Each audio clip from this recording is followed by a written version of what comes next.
ki then tuleka tusimbukaawo tugende. Ekigulalo kyaleero nno njagala kiweereza omukulembeze wange Robert Kyagulanyi Ssentamu ate era kigende eri bannayuganda mwenna gye muli. Lwaki njagadde okukola ekigulalo kino? Ekigulalo kino njagadde okibaweereza nga kiva mu lugero olugamba nti kiso kya mbuzi kirekerera omussi ne kitunulira omubaazi. Ebiseera bisinga mu ttambiro oba mu bbaagiro gye battira ebisolo eyo, omuntu akisalako omutwe ebiseera bisinga abeera mulala, n'akibaaga abeera mulala. Kati embuzi eno okusinga yeetegereza nnyo newankubadde nti eba efudde, yeetegereza nnyo omuntu agijjako eddiba oba agibaaga oba agitemaatema okusinga oli aba yagisse. Kati bannayuganda abasinga obungi bagwa mu kigulalo kyaleero. Ekiso kya mbuzi kirekerera omussi ne kitunulira omubaazi. Engero zino b'enfumo zino Abaganda n'Obwakabaka obulala mu Uganda bwagiranga engero n'enfumo okusinziira ku mbeera nga bweri. Era abasajja n'abakazi okwetoola mu Uganda yonna abaagiranga engero zino mwali basajja nnyo, mwali bakazi nnyo, kubanga zitugira n'ebintu bingi nnyo betulaba mu bulamu bwa bulijjo ne tusigala nga tubinyinyiza mutwe ng'endiga etenda enkuba. Kati mu kigulalo kyalo njala kigende eri pulezidenti akiwulirize bulungi ne bannayuganda mwenna. Lwaki mbagambye nti kiso kya mbuzi kirekerera omubaazi, kirekerera omussi ne kitunulira omubaazi? Mbadde ku social media kuno ndoza kansoke kole ekigulalo kino ekigulalo ndoke ngende ku information gye mbali jala bagamba. Lwaki mbagamba ebintu bino? Nti ekiso ky'embuzi kirekerera omubaazi, omussi ne kitunulira omubaazi. Mbeera ku social media kuno platforms zonna, ku TikTok, ku bwenyi bw'ekitabo, ku Twitter, wa yonna n'entunulira abantu ng'egye boogeramu ebigambo. Nze nga nze sejjusa okuba nti ndawugumizibwako, nga nze sejjusa okuba nti nasoma ku byobufuzi oba nabisoma, era nabizannya era mbimanyi. Era mmanyi amateeka n'ebiragiro ge nasomako amatonotono mu constitution ne rights zange nzimanyi. Naye ate neewuunya abantu abali mu Uganda abayesuuliddeyo gwa Naggamba nga balowooza nti Uganda weere weerina okubeera. Sibanenya wabula nnenya ntegeera yaabwe enfunda. Y'ensonga lwaki nti Yoseri asobodde ofuga gino emyaka 4 ng'afutubadde ku bannayuganda olw'okoosera gwa Naggamba obutamanya. Lwaki njogedde mu kigulalo kino bwentyo? Mbadde mpitayita ku social media olwaleero nentunuulira abantu bangi mu comment section eno ewalwanira entalo n'abalaba postinze. Omanyi tulina ekizibu, eriyo abantu nga ye bamuyita akuwerekera bwakuwerekera akuwalana bwawerekera akubanja gujja bagira, naye eyo sijja gendayo. Kati njala bategeeza mwenna bannayuganda, njala tukule ng'abantu abakulu n'abakyala abakulu, era tutegeere abantu bangi nnyo twesulidde gwa Naggamba ku nsi yaffe ne tulowooza nti obuvunaanyizibwa bw'aba ssekinnoomu abantu. Mwannyinaze taata wange ssenga wange, ensi Uganda ekuvunaanyizibwako kyenkanyi ng'omuntu omulala. Ensi Uganda ekuvunaanyizibwako kyenkanyi ng'omulala. Tuleme kuddira bunafu bwaffe n'obuteebuuzo butambuza amazzi ekiro obuteeka ku Robert Kyagulanyi Ssentamu Eke Bobi Wine okumuteekako buli kintu kyonna gy'obeera nti yalina obuyinza oba yafutubadde ku ggwanga. Nedda. Njala kuyigiriza abantu abamu ekyokuba nti olina obwongo obunafu oba obwavu tekikufuula nti kikugisaako omusango, era obutamanyi tebukugisaako omusango. Bannayuganda abasinga obungi tuyita mu mbeera ey'okunyigirizibwa mu mirimu gye tukola, mu maka ge tubeeramu ne mu mbeera eza bulijjo. Tunyigirizibwa olw'okuba tetumanyi buvunaanyizibwa, tetumanyi bye tukwatako, ate tetumanyi ani waakunenya. Kati ndi wano bategeeza mu kigulalo kyaleero. Muganda wange, oba oli munnabyabufuzi oba toli munnabyabufuzi, njala kutegeeza obuvunaanyizibwa bwa gavumenti eri bannayuganda bwe buweereza bw'erina okutuusa ku bannayuganda abasasula omusolo. Kiba kya buli azaamaanyi era kyabwewuusa bw'osanga omuntu omukulu ategeera alina n'abaana n'atandika okugamba nti lwaki Kyagulanyi tazimba ssomero, lwaki tazimba ddwaliro, lwaki tazimba luguudo, lwaki tazimba kaabuyonjo. Ekyo kiba kya buli azaamanya era kyawewussa. Kyagulanyi si gwe musasula omusolo, no, kuba naye asasula omusolo. Kati ye mu constitution amanyi obuvunaanyizibwa bwe nti obanga oli musasuzi wa musolo kikkakatako okubanja gavumenti service delivery. Kati gwe celebrity oba oli muyimbi, oli mutontomi, oli muwandiisi, oli munnabyabufuzi, oli muntu wa bulijjo, bw'okwata engalabiyo n'omumwa gwo n'otandika okugamba Kyagulanyi nti waaki tazimba masomero, oba tazimbye eddwaliro, oba tazimbye eki, okubayita okwebuzaabuza ng'afukaana abantu bonna mazzi. Kyagulanyi si gavumenti, Kyagulanyi muntu nga ggwe. Ebigambo byakola n'ebikola byakola okulaba nga gavumenti eteekawo service obukola ebintu by'erina okukola, akikola kubanga asasula omusolo. So bwe ndaba y'embuzi yabitanga ng'esaba service, Kyagulanyi aziteekewo atali gavumenti era gotasasula musolo. Mba nkubuuza P1 B wasoma yaaki era kitaawo n'ennyoko lwaki baakuteeka mu bugooyo obweru bwe tuyita enguzi nti baazaala omwana ne bakubikka. Kale singa bebakamu otulo otwabwe ne bafuluta ne neiba n'atenda nga lendendo bwe yazimba ennyumba kyandibadde kisingako nkiddamu. Bw'osanga embaata yaaneti kabuzi ng'eri mu kugamba lwaki Kyagulanyi tazimbye essomero, lwaki Kyagulanyi tazimbye ekkubo, lwaki Kyagulanyi tazimbye balwaliro, eyo ebeera totoloosi singa abazadde baagyebakamu otulo ne bafuluuta ne batendera ndirodi okuzimba. Kyagulanyi muntu nga gwe asasula omusolo. Mu kusasula omusolo kati ebibuuzo byabuuza essaawa zino okwagala okukyusa eggwanga abalaga omusolo ku kye gulina okukola. Kati bw'osanga embaata ng'ebuuza ebibuuzo byebuuza Kyagulanyi w'omusolo ng'ategeera nti esasula omusolo Kyagulanyi, deri awo kitegeere nti abantu amu basaana kuba miggo w'obasangidde wonna. Njala kiddamu bw'osanga omuntu yenna ng'abuuza Kyagulanyi ku service delivery, mubuuze ekigambo kimu, Kyagulanyi gw'omusolo gwo. Kyagulanyi naye asasula omusolo, y'ensonga lwaki alumiriza obutaweereza bantu services balina okufuna mu musolo gwe bakola ki, mu musolo gwe basasula. Kati bw'osanga omuntu oyo mugambe munnange kyatukola bubi, twandibadde tukanga nnyoko n'ekitawonako bwe bali bepiiki okuzaala, bandibadde tebakuzaala kuba twakola loosi, naye bakuteeka mu ngozi nti oli muntu kumbe bakola totoloosi. Kyagulanyi is just an individual, is part of the Ugandans who do suffer like we others. So bw'osanga omuntu ng'abuuza Kyagulanyi service delivery, Kyagulanyi si gavumenti, gwe babuuza service delivery ye gavumenti n'abagikulembera abagirimu abatwala obuyinza. Kati bw'osanga ng'omuntu ng'oyo mugambe munnange oli omu ku ndiga ezaabula terodde ebuddo ng'obudde bukyali. So njagadde bategeeza ekigulalo gikyaleero nti obuvunaanyizibwa Kyagulanyi bw'alina bukkakatako naawe, si bwa Kyagulanyi nga ye. Kyagulanyi si gw'osasula omusolo, omusolo ogusasula gavumenti. Gavumenti gy'olina okusaba service delivery. Ndowooza mutegedde bulungi kyekibadde ekigulalo gikyaleero. Kati kifundikire tutandike vidiyo olungi yatuleese.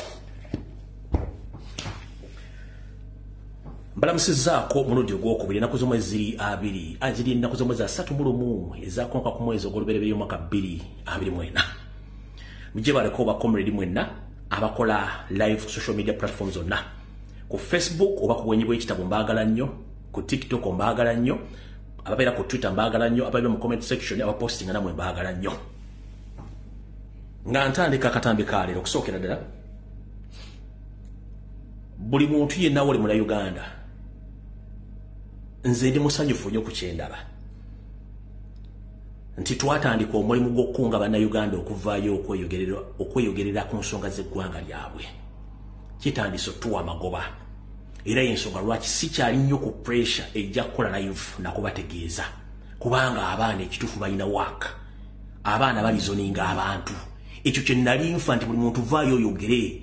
Uganda si ya Kyagulanyi, Uganda si yange, Uganda si ya Zaaka, Uganda si ya Lutamaguzi, Uganda si buli muntu kikkakatako ebyo bitwogera bikkakatako okubyogera, as long as nti obesinze ng'olumba abali mu gavumenti abali mu kubba ensimbi n'okwonoona eggwanga. Ekyo kyali ekigendererwa kyange era nze njagala okubaza nnyo muganga mwebale nnyo mwebalire ddala. Oba okoze ya ddakiika 2 oba ddakiika 5, as long as you've explained each and everything on social media platform, kulwa bannayuganda batasobola kweyogerera, bakomredi mwe bali nnyo mubalire ddala. Njala obebaza kubanga guno omulimu gwali gutuzitolera abantu amu abantu balifefe mouthpiece y'okwogera buli kimu nedda. Njala obebaza nnyo mubali kukola kubanga lwe yalwa mu nnyindo tulwokola ffeka. njalo bebaza nnyo mwe bali tuwuza ku mulimu ate nkubiza omulanga n'abala muveeyo mwogere eno constitutional right yo ne bakutwala mu kkomera osigaza right yo kubanga obadde oyogerera ku eggwanga lyo mu constitution esemateeka asooka akawaira akasooka gamba nti power belongs to people yensonga lwaki tugamba people power our power toyina musango gw'owokoze era toyina tteeka lye bwomenye okwogerera ensonga ezikwata ku ggwanga lyo n'okuba nti otegeeza ababbi nti babbi enogiyita awo tuvudde nno tutandike simanyi tutandikire ludda wa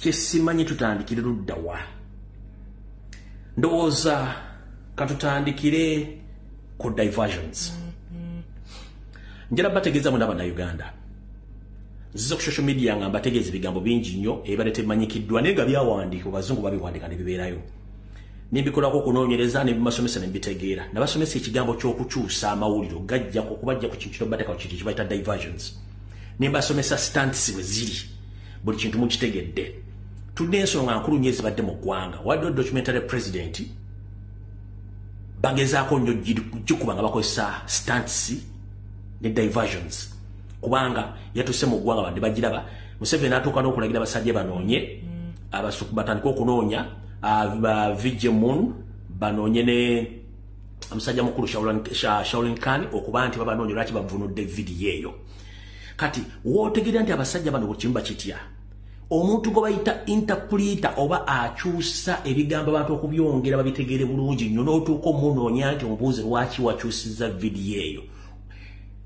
kitegeeza okutya kw'abasajja kuno ku bangi ffe tetujja kutya kuba bwe tunaatya teri bagenda kwogera bigambo bino so njala bategeeza bagezezaako nnyo okwagala okuba documentary president okulaga abantu obutemu bwa Museveni kyekisookera ddala ekyokubiri bagezaako nnyo okuteeka wansi ensonga ya supplementary budget bagezaako nnyo okuteeka ensonga y'okubanja baganda baffe bonna abaawambibwa n'abattibwa ngera okwebaza abakulembeze ba national platform ne balooya abatuta omusango mu high court okuddamu buto okudimandinga baganda baffe abaawambibwa kati bwemulaba ebintu bino nga bigenda mu maaso kiba kitegeeza nti bagezaako nnyo okuliyetinga diversions okutujja ku mulamwa mukitegedde bulungi nnyo kati katusooke mbasomesa akantu kano akala mukategeere omukulu gwe bayita Garrison Wambuyi ababadde abasinga obuyitoza alinyira Gravity omutujju mayira Gravity omutujju amanya ge originale amazaale ye Garrison Wambuyi aga Gravity omutujju eyo stage name ubagiganonya sente bulo bakanjala babukusaliremu era babukuwereze bulungi nnyo muganda wange Garrison Wambuyi nkulamusiza akansupenti oli bulungi je baliko gyotuusaako engalo nze ngenda kwawukanako n'abantu bonna abaakedde okusomesa n'okukubuulira njagala nkubuulira amazima gali bwe gati tukimanyi bulungi nnyo nti gw'omu ku bavubuka abanoonya okubeeza obulamu bwabwe mu ngeri yonna esoboka oba ssente ozifunye otya kasitoba ng'ozirina naye kyannaku nnyo okuba nti bagenda kukozesa ensobi gy'oli ejjusa mu bulamu bwonna ensobi eri luddawa ebiseera bisinga eyatya okubuulirirwa asisinkana ebizibu bingi nnyo kyobulabaga nti obutebuuza butambuza mu mazzi ekiro muganda wange Garrison Wambuyi eke Gravity omutujju industry ento gimaze mu bbanga ddene katonda badde akublessinze n'emikisa naye olw'okuba nti okulyankuzibwa kyekizibu n'okwagala okugaggawala amangu kyekizibu kyammwe yensonga lwaki Museveni ne Sale Musale banoonya nnyo abantu abangwirwa okufuna okwagala ensimbi n'okufuna ffeemu babakozese nga tebeerowolereza kati gw'omu wagwa mu katego k'abaana abaami oli mwogezi mulungi tukumanyi era otinkuula entalo oli kafulu naye tonnafuna akukyalenjinga naye gye bujja ojja kifuna mu bujjuvu nga bw'okyagala ekisookera ddala okuva nga General Kayihura akyali Inspector General of Police yakukontaktingako nga Kyagulanyi yakamala okufuuka MP ogezeeko okumulumba yali akusuubiza miliyoni 2 oze bakozesa okulumba Robert Kyagulanyi Ssentamu ng'akwewala ekyo tuba tukimanyi mu records kimanyi ekyokubiri bakozeseza nnyo okujja okulumba Robert Kyagulanyi Ssentamu n'akusiirikira kubanga talina budde oli mwana muto ekyokusatu ne bondo ziribanga mu nfuufu engalo zino tezenkanankana waliwo omuntu abakusinga aba yakusinze tosobola kwenkana Kyagulanyi ate tuli ba Kyagulanyi ne Kyagulanyi tasobola kubeera Garrison Wambuyi Ekyagulanyi kakkana n'akatono koolina baleme kukozesa nsobi wasinzidde gye wasinzidde n'oyogera ebigambo bino obuvidiyo buno bwabula naye ninawe ngenda okubategeera mu mutaategedde obuvidiyo buno mwabulabye naye ngenda kubanyonyola musooke mutegere ekintu kino omwami ono yayogedde ebigambo bino wammanga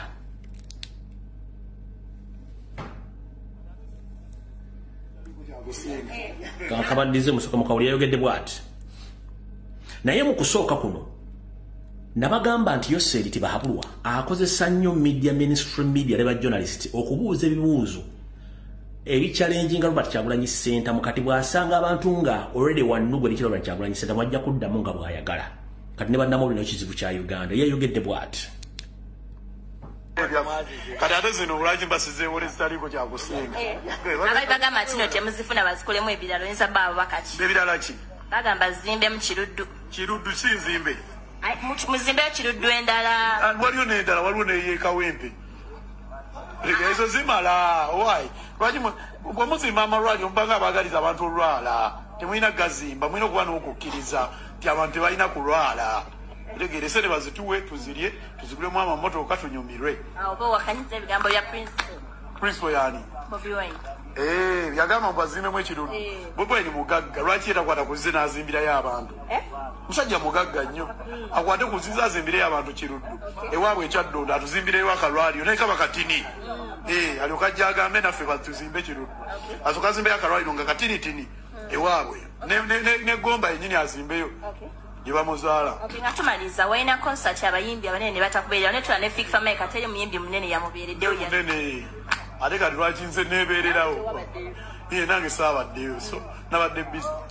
Alright, wagambye nti Robert Kyagulanyi Center mugagga asooka azimba amalwaliro wali mu kigulalo gye nkugambidde nti obuteebuza butambuza amazzi ekiro Kyagulanyi sigo w'omusolo era sigo demandingako services gavumenti yeyino zikuwa ku ssente omusolo gw'osasula kyekisookera ddala okitegedde bulungi nnyo bw'ogamba ti Kyagulanyi mugagga yes mugagga naye ssente yakola nkole tebaamuwampe kinjagadde okusooka okutegeeza kati bwavudde awo olw'okuba nti olimu omukono gwa state abalamuna kye mutaategedde kankibanyonyole bulungi ne media ze batakigenda kibagamba omwami ono ali mu kakundi ka Kisawo Vuga Salimu Salera yamutwalaganya okukola ebintu bino byonna bwe yamaze okwogera ebigambo ebyo ne bamugamba agende alumbe premises za Kyagulanyi atwaleyo trip y'omusenyu ne cement nga ekintu kyakola kye bayita okuprovokinga omuntu nga in return bamukoleko obulabe ku One Love B then Kyagulanyi bamukwata bamuguleko omusango ogw'okukola ki ogw'okkuba omuntu kubanga bamunoonyeza buli anga alemye okumufuna omwami ono njagala kujjukiza Gravity Kyagulanyi abadde n'entalo eza musiki okuva ebbanga lyonna ng'agulana ne Chameleone agulana ne Bebe Cool ne Bebe Cool tajjangako kamwokya kukola olutalo wadde okuteekawo ejjinja wadde ogenda emagero suula wadde akabokisi ka biscuit oba akaswaki kondo bogenda ku One Love Beach busaba n'asulawo ekintu kyonna the same applies to Chameleone n'abala bonna kabere Kenzo takolangako kintu kya busiru kugenda ku property ya Kyagulanyi n'akolawo ekintu kyonna kyakoze no takikolangako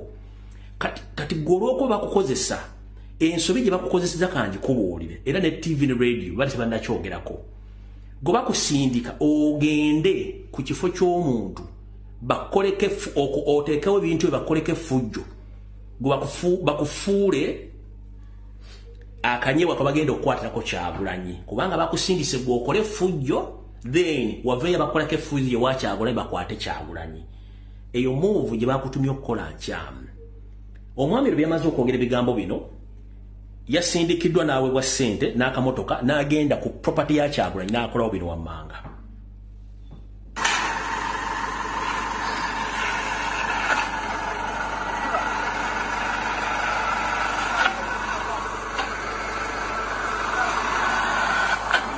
Love Beach Busabala contribution yange gye nabasuubiza yiino seminti omusenyu just tusaba principal atuyambe atuwe 10 ku 10 ku Busabala ye artist yasinga ettaka okitegeera so njagala tu leading by example tusobola ozimbawo eddwaliro erisobola ozaalisa abakyala okitegeera abakyala b'e Busabala bafuna nnyo obuzibu nga bagenda okuzaala ekiruddu twagala nzimba eddwaliro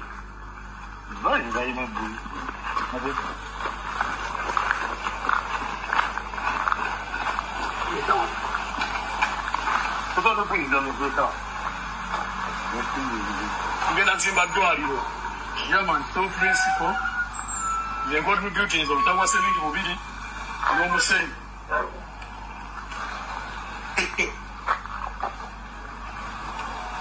obutawa seminti 2 n'omusenyu n'omulala n'abalala batandikirawo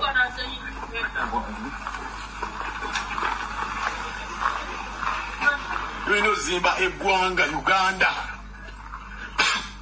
omusenyu guze seminti wuuno n'ebira tubeera n'emitayimu tugenda leeta tugenda zimba eddwaliro e Busabala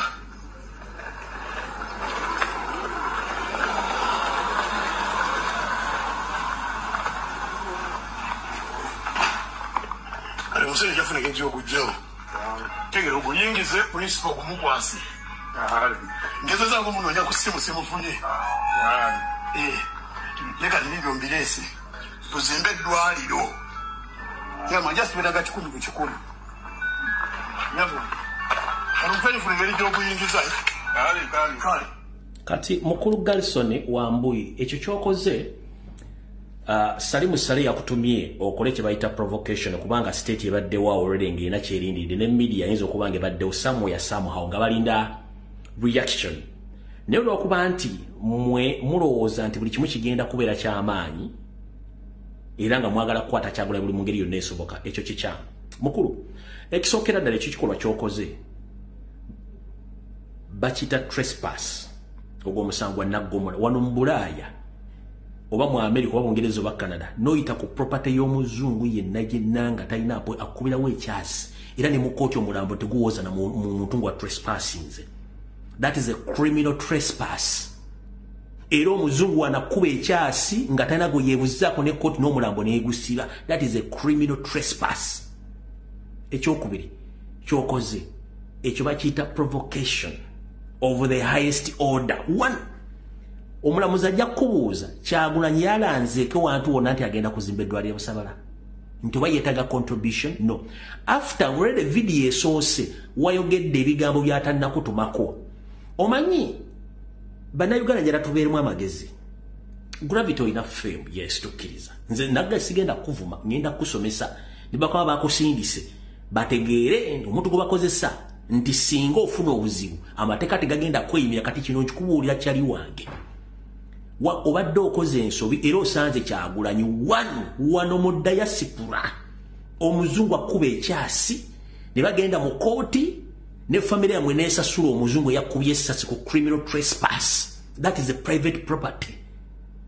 Toteekeddwa kusaalimbira wantu wa muntu nga teyakuyise. That is a criminal trespass. Ekyokubiri kyokoze bakiyita provocation. You provoke someone nga takuliiko nga tannayogerako nti ayagala contribution yonna okuzimba eddwaliro gyogenzeeko. It's a One Love Beach Busabala. It's a beach, not a construction site nti bazimba. Baganda bange njagala muyesereza Museveni ne baleme bakozesa mubeeremu n'obwongo obutonotono butegeera. Singa osanze muntu mulala bajja kukuba ofe omulambo guguyendega ne muzadde takyagenda kukola. It is a big mistake. Eyakuwadde amagezi wa Salimu Sale nga n'abasirikale babadde waawo okwobuzavinga n'abamawuli. It is a mistake. Ekibakozeseza kintu kikyamu nnyo. It's a criminal trespass. Wano mu America, mu bazungu, Canada, omuzungu akubirawo ekyasi n'omusango tegugenda mu kkooti oba owedde. Okutte matiri omututte ku One Love Beach Busabala.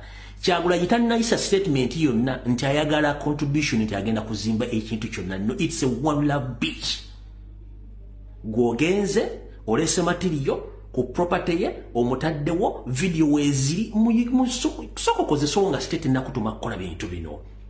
muganda wange ojja kufiira bwerere amateeka tegagenda kusevinga kabere mwana wo Kyagulanyi abadde n'entalo mu music industry nga balwana ne Bebe balwana ne Kamiri balwana ne Kenzo siraba nko Kenzo ng'agenze ku property ya Kyagulanyi n'akolayo fujjo siraba nko Bebe ng'agenze ku property ya Kyagulanyi n'akolayo fujjo siraba nko Kamiri ng'agenze ku property ya Kyagulanyi kabere muyimbi kino naye kati gwe Garrison Wambuyi eyakajjoko okulima bakukozesa ekintu ekikyamu kimanye nti ensi erimu amateeka abakufuga oba bakusuma abakutumya okukola bakozesa nsobi ensi erimu amateeka bajja kukuba nga netteeka we lisuma omusi ofiiridde bwerere bakuziike nnyuka ate akaabire bwerere. By the way, singa osanze geeti eriko asikaali nga kwali bano bawumbakaali abadde asobola okukuba ekyasi n'oyitaawo mugenda ogenda mu kkooti okubuuzabuuza ng'ogenze. Muganda wange wegendereze sente bakuwa Range Rover eyo kati yekutawanya ne sente zizikutawanya. Oba okikola nga diversion, it's okay. Naye too much of everything is always a problem. Lwokola ekintu n'okisussa ojja kufuna obuzibu. Osobola kubeera ku social media platforms onolumba Kyagulanyi nga bw'oyagala, no problem, but okiteekamu action ng'ogenda ku private property n'oteekawo ekintu ky'otaddewo nga tokkiriziddwa, that is a total nonsense. Bebaga nti obutamanya tebukugisaako musango. Omulambo gwo gujja kufa nga gufiiridde mu bikolwa bikyamu ng'ogenze ng'owedde. Nze gesigenda kuvuma nga bwe bakulumbye n'okubuulira what is the fact is nti yebadde minsobi, criminal trespass ne provocation. Teri agenda kukubako, teri akubyeko, tambudde bulungi nnyo n'ogenda ovuddewo, ogenda kulowooza nti kyokoze ky'amaanyi ne bw'onoofuna mukwano gwe agenda okukubuulira kabiri mukazi ajja kugamba nti wakoze ensobi. Nga bwe nagamba wano musuuza ne mugamba nti ssente bagenda zikuwa yes. Bwe bakusuubiza obuwumbi 13 oyinza okufunako obuwumbi oneesiga ne bazirya ate ng'olina ozisasula mu full payment. Kiki ekya happenings? Sente baazimuliddeko ezisinga obungi n'ezimu taziraba ate ng'alina okulaga accountability. Naye nga nabimugamba wano ku live ne mugamba gw'ozanye ne state bakutadde mu fix balina okukosa bye baagala kati olwedde mu fix kati gwoze sigenda kulwako nkuvuddeko nja tugende ku nsonga endala. Neze nkugambye bulungi nnyo bwe bakozesa sofuka oteekemu obwongo amateeka gagamba ki, gwe nnumba agamba ki, takuyinaako buzibu. Kozesa obwongo. Awo tuvuddewo njala tugende ku nsonga endala.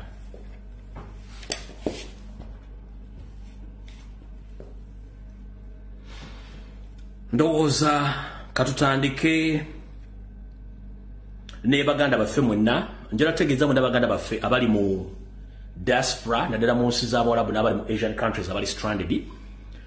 Njala kubategeeza nti emiranga gye nakuba ku social media ebbanga lyonna givuddemu ekirungi nti olwaliro ensonga zammwe zitebolingiddwa mu parliament ya Uganda, era parliament etegedde ne government etegedde n'ebitebe mu mawanga bisinga obugimaze okufunako kopi ku nsonga zammwe. Ntegeeza baganda baffe abali mu United Arab Emirates, abali Thailand, abali e Myanmar n'abali e Egypt. Member parliament wa Kyaddondo East ng'era ye shadow minister wa foreign affairs omukulu Nkunyingi Muwada mu parliament ya leero ateboliza ensonga zammwe era ebitongole bisinga obungi bitegedde twala bannayuganda abonaabona era mwe bali nnyo okusaba nti omwami ono omulimu agukoledde ddala. Ebbaluwa yeeno era parliament efunyeeko kopi ku nsonga zammwe na buli kimu mwenna. Ebbaluwa kanji basomere bazanyira akatambi. The office of the deputy speaker 30th June received Parliament of Uganda. 30th January 2024 Right Honorable Speaker, arise on matter of the national importance concerning Ugandan nationals taken hostage in Myanmar, former known as Burma, by rebel group. Thousands of Ugandans detained abroad.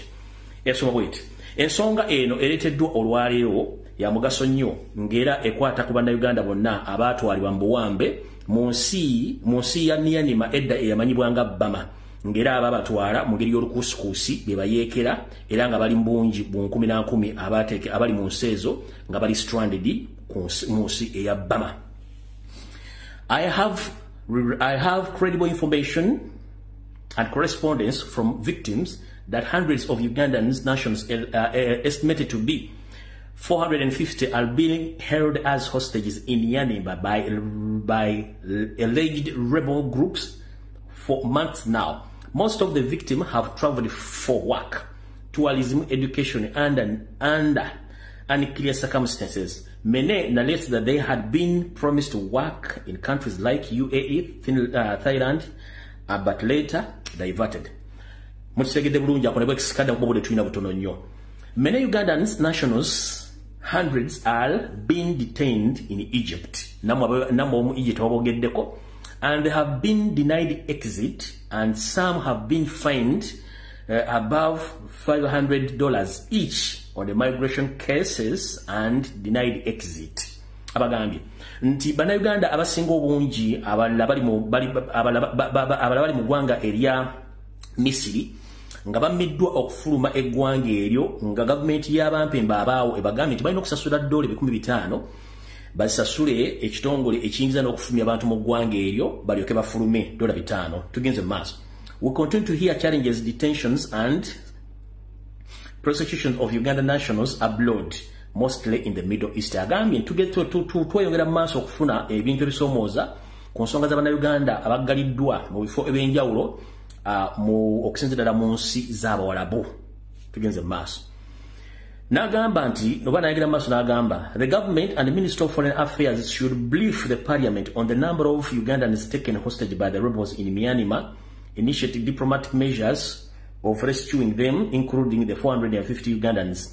Foreign Affairs Minister and the government of Uganda urgently initiated the measures of rescuing the Ugandan nationals currently stuck and detained in Cairo, Egypt, and several other Middle East countries.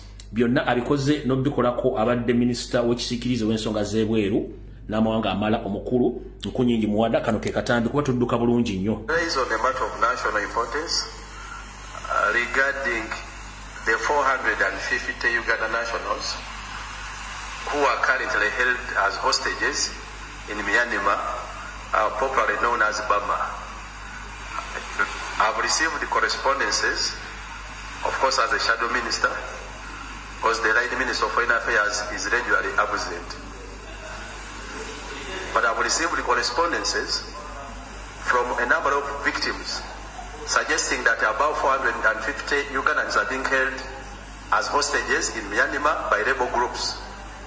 Equally, I've also received disturbing information from a number of Ugandans in Cairo and Egypt that they have been denied exit with a requirement to pay over $500,000 in immigration fines as a new policy in Cairo. Right, Honorable Speaker and members, my prayers are that the government of Uganda and the Minister of Foreign Affairs comes here and brief this House on the actual number of Ugandans being held in Myanmar by rebel groups and which efforts are being initiated and taken to rescue these Ugandans. Equally, which measures are being initiated to rescue the Ugandan nationals who are currently stuck, majority detained in Egypt and in other countries of the Middle East. I beg to submit.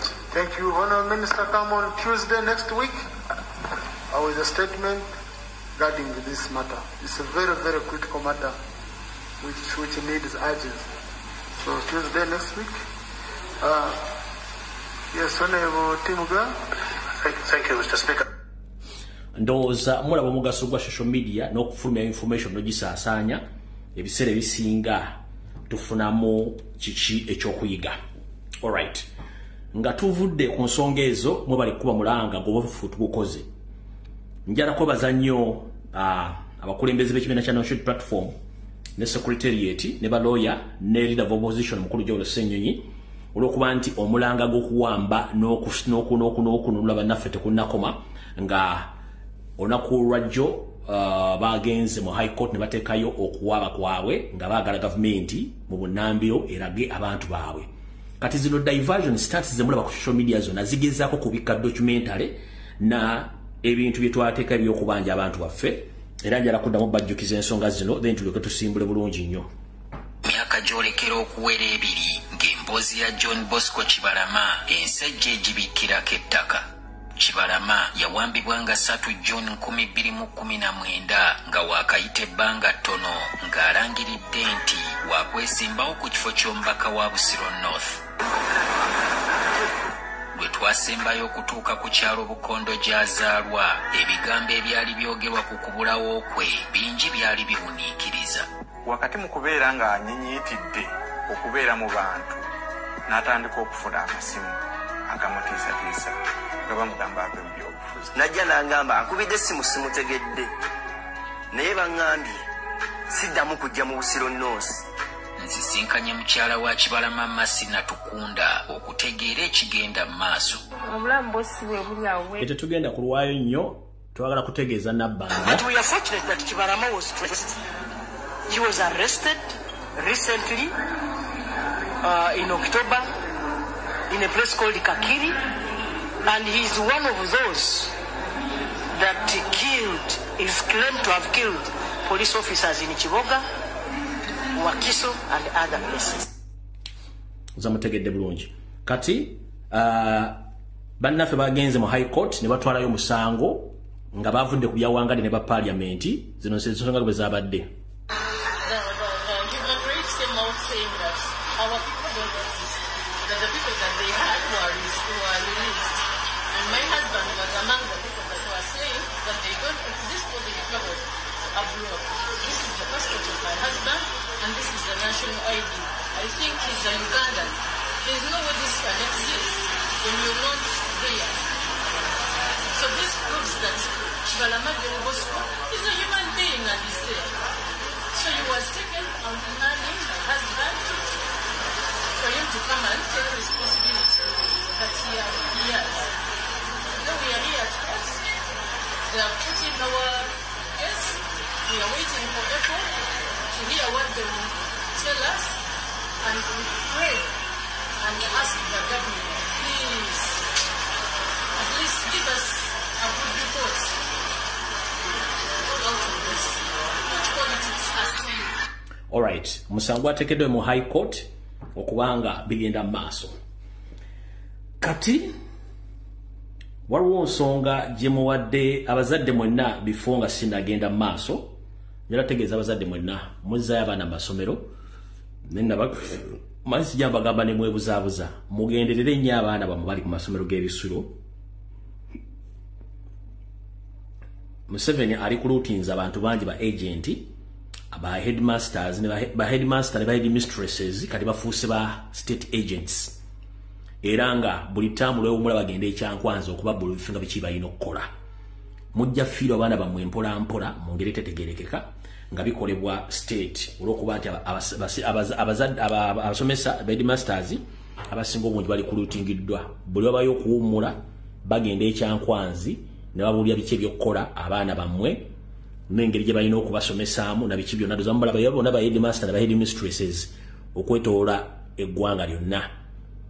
Bonna kati ba state agents. Awe tugenda netubagamba nti government buli kimu ekyeddiza n'abasomesa bennyini kati ebafudde ba state agents abalina okukola emirimu gya state okusinziira ku bikiso. Abazadde mwegendereze nnyo naddala abaawano mu Buganda. Kati awo nga tuvuddewo njagala Mathias Mpoga n'akabinja kammwe ngenda bateeka bwe mala information eno tuka tugende mu maaso ne information ngenda bakwatako gye bujja katusoke tugende ku nsonga enkulu eno. Kansoke ategeeze eggwanga nti Yoseri n'akabinja kak'Abanyarwanda mmanyi kuno kwoli waddira ekitongole kya Minister of Internal Affairs n'okiteekamu abasajja bo Abanyarwanda basobole okuba nti bawa abagwira omuli aba Somalia, aba Ethiopia, aba Eritrea, Abanyarwanda n'Abarundi saako n'aba Sudan okubawa passport za Uganda. Era ne munnira n'okola kye kimu n'oteeka ba agents bo bonna abasinga obungi nga b'amagye aba retired officers okuba nti bakola omulimu gw'okuba nti basupplying abagwira bonna ne documents za Uganda era bazina ziri fule. Kati wano wenjagala okubuuliza Parliament ya Uganda n'ekitongole ekyannira bakulu mugyebale ku kansulenti muli bulungi.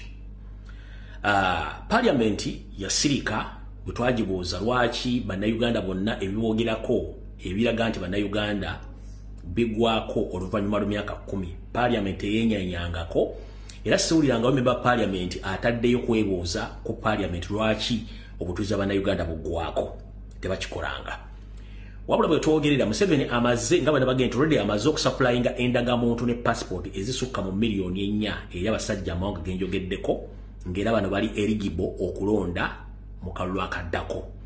Fun enough mukimanyi nti mu Western Uganda mwina kyembalite mukimanyi kamba bikiringa obudde bukyali mu kye tuyita Western part of Uganda balonda bemba parliament bokka yose bitiba habulwa gwe balonda yekanga president tebalonda mu muntu yenna mu Western part of the country during the election process they only vote member of parliament.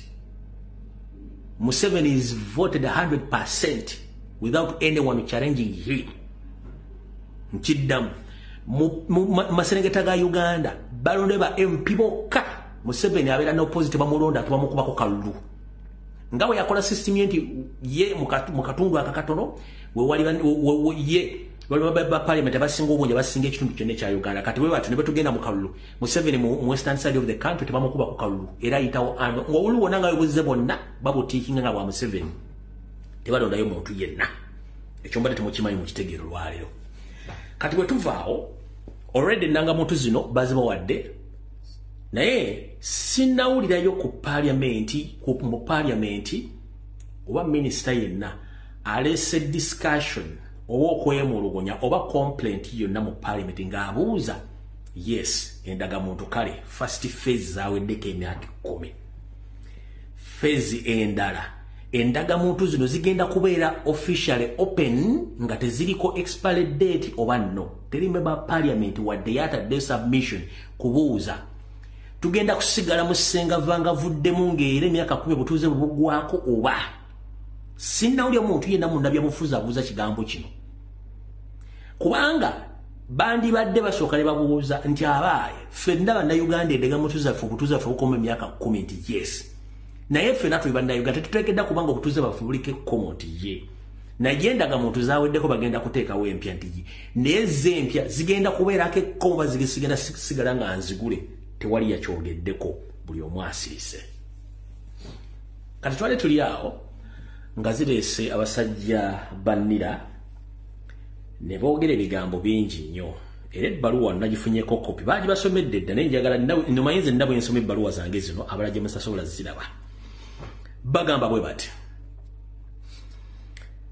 bagamba the Directorate of Legal and Board Affairs Legal Clinic Notes for Staffs Release number 06/2024 Mbweno note yafulumye nga yaba staff members bokka abannira kati n'ensooka n'embooza ekintu ekiri ku national level nga kikwata ku buli munnayuganda yenna ofulumye otya note ng'ogamba nti yaba staff members in the first place ekyo kikyamu. It wasn't a staff note. It's a general public note. Kino ekiwandiiko kyali kikwata ku munnayuganda yenna. Kigambo bwe kiti. Did you know nti obadde omanyi renewal of national identification cards okuddamu okuzza obuto endagamuntu za Uganda nkabadidde mu bulungi nnyo bataddewo ensonga ziri 5 ensonga esooka egamba bweti under section 69 of 5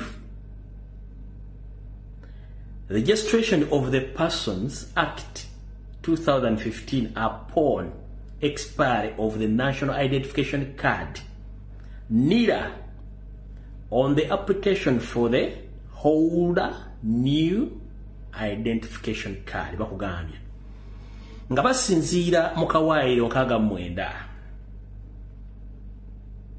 ak'okuwandiisa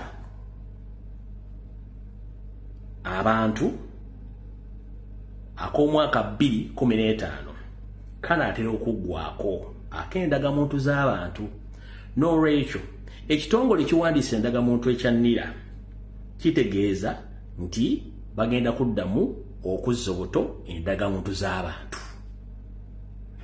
Bagenda maaso.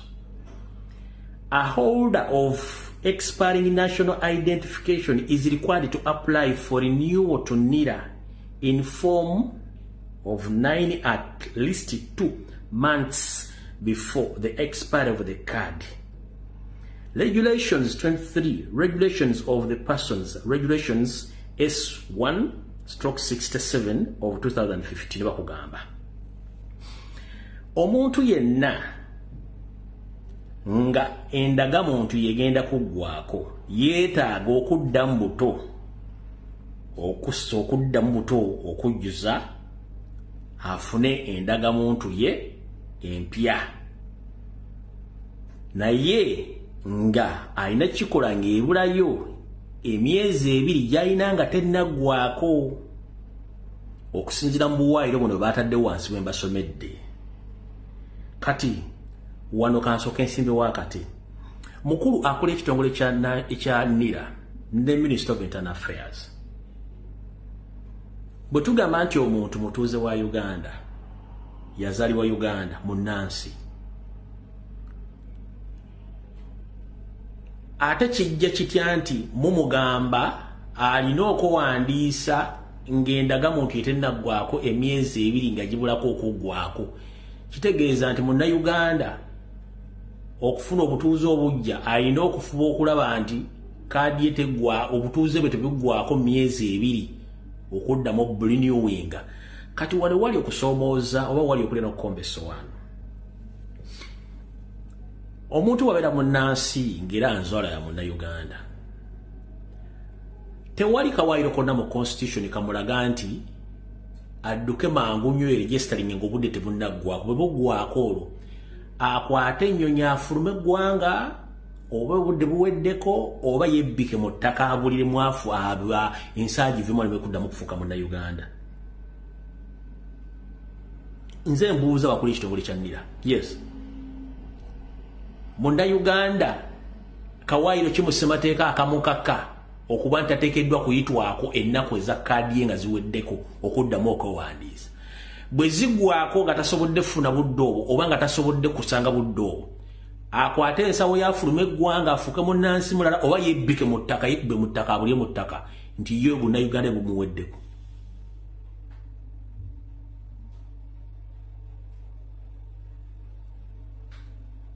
Kye bayita nationality agency y'omuntu esinziira ku bwiru ye.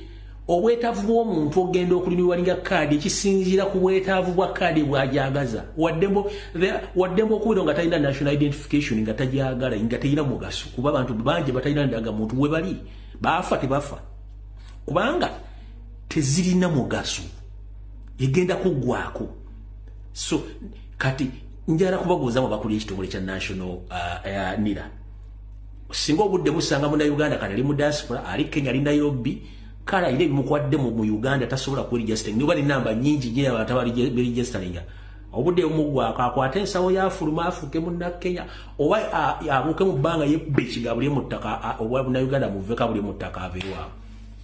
Guys, mwasoma nete mwayiga nete mutegeera munnansi abira munnansi obudde bwonna bwayagalidde ofuna ekiwandiika akifuniramu. As simple as that. Gwe tojja teekawo time limit. Ekibuuzo ekira kikino. National identification cards zonna ziri mu system buli azirina. Si bwe kiriya. Just information yonna gy'alina gye yabawa mu kusooka. The same information ekyamukwatako. Are we together? Yes.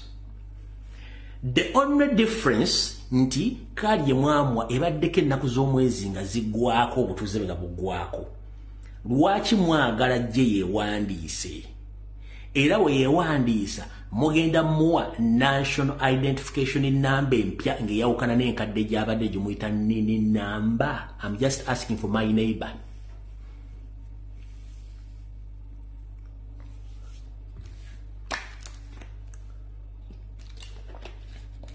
Refugee Museveni, and you have fought for fellow refugees. Buli muntu munda Uganda aina national identification number gye muyita nini number. ekyenjawulo nti akadi ebeerako egenda ku expiring after few months. So bwe muga abantu baddemu beregister bagenda ku registeringa ki information ya mu data system eri gye bamuzaala kitaawe nnyina family yonna bwebiri kati just emi agenda mu computer edit expiry dates zibere open as simple as that, print the national identification mujiwa omuntu kubanga nini namba ye esigala nini nagiraga obwanna Uganda mugenda bawe namba endala ngeyawukana kweyo. Nze mbuuza mugenda bawa nini namba endala ngeyawukana ku namba eyo gy'alinako ku expiry card ye enkadde.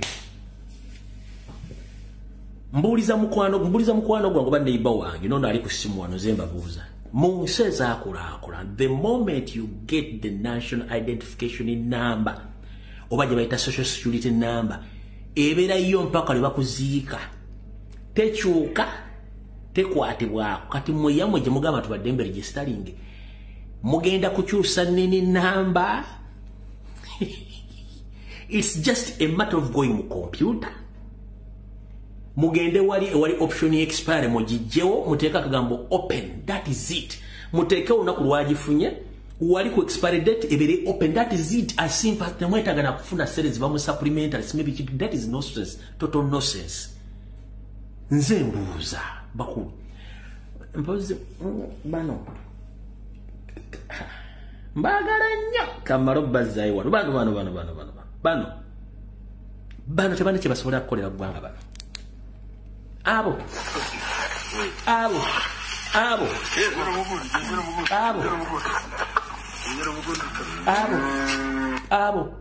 kaka bano bali mu system bano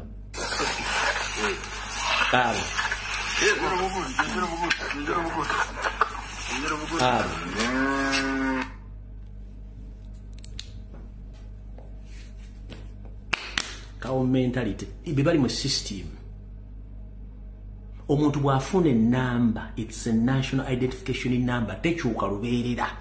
But when you say that you are going to register again Ugandans, are you going to change their nini number? Or when nini number empia enkadani agenda ogitwala? Kyabasomera nabagambye bakabasomera nti bakabanyonyodde nze njala kabanyonyola bulungi. Tugenze kawairo namba 3. A person who default to apply for renewal may be liable to pay a fee of not more than 40,000 in respect of each day default. Omuntu yenna alema okujja mu budde okuzza obujja endagaano yo ku budde oba busigadde babadde bw'emyezi 2 nga tennaggwako buli lunaku oluyitawo nga tasizza bujja ndagaano national identification ye waakusasula emitwalo 4 okuba nti ng'ekibonerezo obutakozesa budde bw'emyezi 2 obadde bulayo ku ndaga muntu yo. Kati bosi wa NIRA ne abamaja bali mu NIRA njala babuuza ekibuuzo kimu. NIRA ekwatagana ne Minister of Internal Affairs, yes. Era mu national budget esumibwa every year mubeeramu ssente zammwe ezitambuza emirimu esasula abakozi ezikola buli kimu. Ngenda kubuuza since when nga bannayuganda ate basasulira obutuuze bwabwe? Are we foreigners? The only people who are supposed to pay for these services, those are the foreigners, our temporary residents. Citizens, they are not supposed to pay even a single coin because NIRA and the Minister of Internal Affairs, they get money from the national budget to do all services on behalf of Ugandans. We are taxpayers' money. We are taxpayers. Abasula omusolo. So ng'ogamba nti lunaku oluyitawo nsasula emitwalo as if I'm paying. Ani abaloga bakulu. Temujjaako video mugireke temugikwatako. Temujjaako video temugikwatamu. Kati batandise okukyeki tukuba point. Temujjaako video mugireke. The only person who is entitled to pay for his stay in Uganda. He is a foreigner. Omuntu yenna alina okusasulira okubeerako mu Uganda ye mugwira. Munna Uganda tateekeddwa kusasula wadde n'ekikumi okubeerako mu Uganda. Sente zisasulwa mu bajeti ya Uganda okukola emirimu gyonna egy'okuwandiisa bannayuganda. Mmwe abasasuza bannayuganda sente mulya mmere kikawodanga, mulya kawolege, ne mufuna elephant ya sisi, ne mujjuza kawo mentality. What?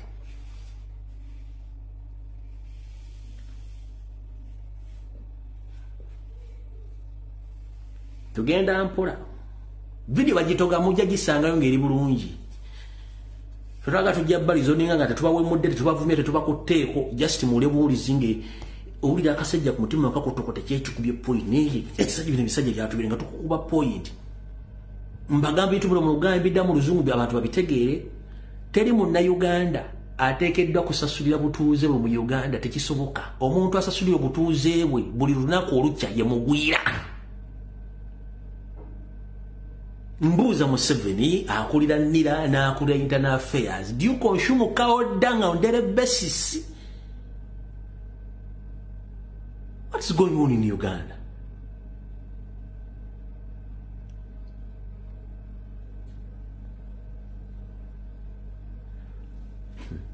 Because the more you stay in cows, the more you behave like cows. No problem. Continue. Temufire. Yoko mukubira n'entolooza ng'ente era okola ng'ente. Continue. No problem. Mubikole. Akawairo namba 3. Tugenze kawairo namba 4. According to the section 71 of the ROPA 2015, a person to whom a new identification is reissued upon the expiry of the old one is required to surrender to ANIDA the expired national identification. Bakugambye bati omuntu yenna okusinzira kawairo ku 7 aka ROPA omwaka 2015 omuntu yenna yamaze okuzza obupya endagamuntu ye ng'agifunye asabibwa ate endagamuntu enkadde eyo ogiddiza NIRA. Kati ato endagamuntu enkadde yagala yakinga mu system yijjemu tekyakola. Is there any kind of exchange of our identifications? Because it's just a matter of gena mu system n'ogamba nti national identification y'omuntu bwati eri open, yes, eri enkadde a serial number. You phase out the serial number. Eri enkadde bate China chega so kujja kungazi nemuna kimugendo zikozesa. Kyembuze mbuulizanga mbuuliza neighbor wange. Ezo national identification codes zina as serial numbers. Just phase out delete the serial number kitegeeza eri enkadde ekoze kyefudde. Kati gojagala enkadde ojagala gisigaze waliwo exchange muki. Kale bambi muli nnyo obusabwa mutugenze maaso. Number 10. Please note that under the section 69 of the LUPA 2015, the expiry of the national identification card does not amount to expiry citizenship of the person. This implies that it is a national identification card that expires. The national identification card NINI does not expire. Ndako netagaga lubindi kiki kana akasemba kalibwe kati. Please note that under section 69 of 6 RUPA 2015, the expiry of national identification card does not amount the expiry of citizenship of a person. This implies that it is national identification card that expire. Agambi bwati. Okusinzira kawairo nkaga mwenda. Akomwaka 2015. Nti kaadi eno gye bakuwadde tekulaga nti obutuuze bwa Uganda buweddeko. Naye yo nga kaadi egwako.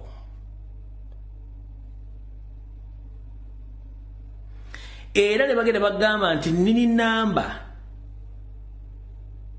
yo tegwako. Kati bannange twajjula ekizibu. Kankabadde mukano mukategere bulungi nnyo. Akawairo namba 5 akasembe kagamba bwe kati. Please note that under section 69 of 6 RUPA 2015, the expiry of national identification does not mount to the expiry of citizenship of that person. Okusinzira mu Kawairo 69 akomwaka 2015 nti national identification card yo tetegeeza nti gwe obutuuze bwo buweddeko obwa Uganda oba bukuvuddeko. Naye mbwe era kaadi eyo ate yo ekaddiwa. Era ne bagenda bagamba nti ate yo nili namba yo te expiring. Kati the new renewal or registration of the new identification card mukola zaki. Bombo clat kamana once again mukola zaki. If the national identification of Uganda doesn't mean that my citizenship has expired. But the card expires. Then later the DIN number doesn't expire. Kati ate mungamba newandise kuki. Bwebanga DIN number te expiring kati ate wachi mungamba ne registering.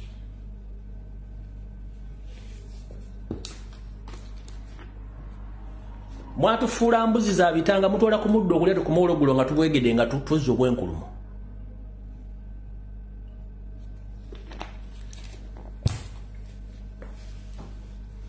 Mwe Pandago na bwafula mbuzi mutola ku macha kulya muddo ezigenda zigana bwezitugendere ziri zikomo zibwegede zijja zizo obwenkulumo zikoma ologulo bazitadde mu kiyumba. Oluzungu lwesimanyiro mwawandiise oba mwabaluwandiise mo batamibe mwawandiise.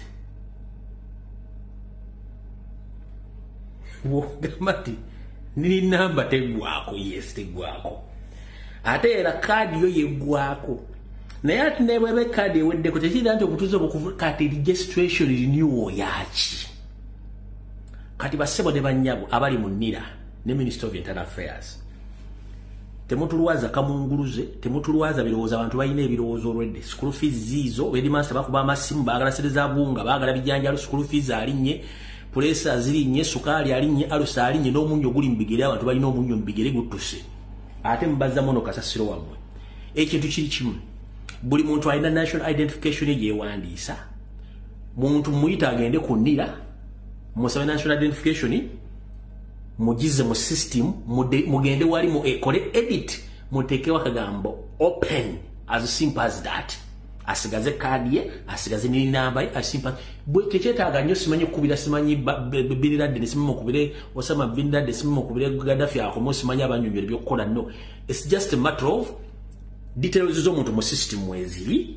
There is no kind of renewal, just mujje wakagambo kalinti expiry dates muteka wakagambo open.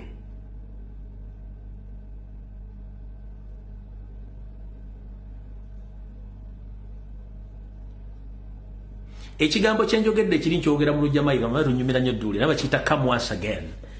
Abantu bamba izo kyuli aba kiyita come once again. Eba kiyita come once again.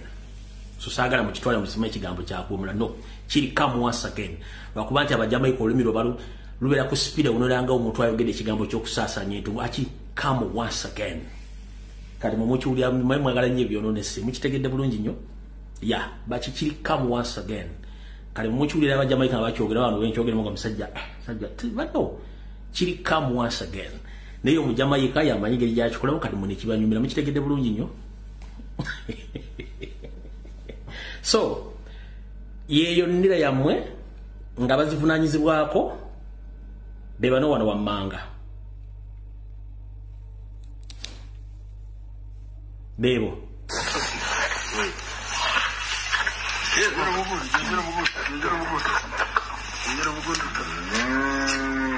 bebo abakwasaganya national identification bebo kati kambazanyireko wano wekitiibwa Dani Mulika nga abannyonnyola then tusimbwe tugende ku information endala yatulese budde tulina butono batuggyeko obutuuze naye waliwo yategedde nti batuggyako obutuuze national ID ze baleeta za myaka 10 ensobu ku foomu bagamba ojjuze birth naturalization resumption ne registration ebyo mwabali wano mwenna tekuli kimuli ffe tuli decent tuli indigenous ezo baziyita acquired citizenship naye kati buli munnauganda alina acquired citizenship gyowona acquired era kyova olaba bagiteekako nti expiringa nina omuntu omusijja kwogera mu mannya g'endowooza kijja kumukola bubi nga nkyogedde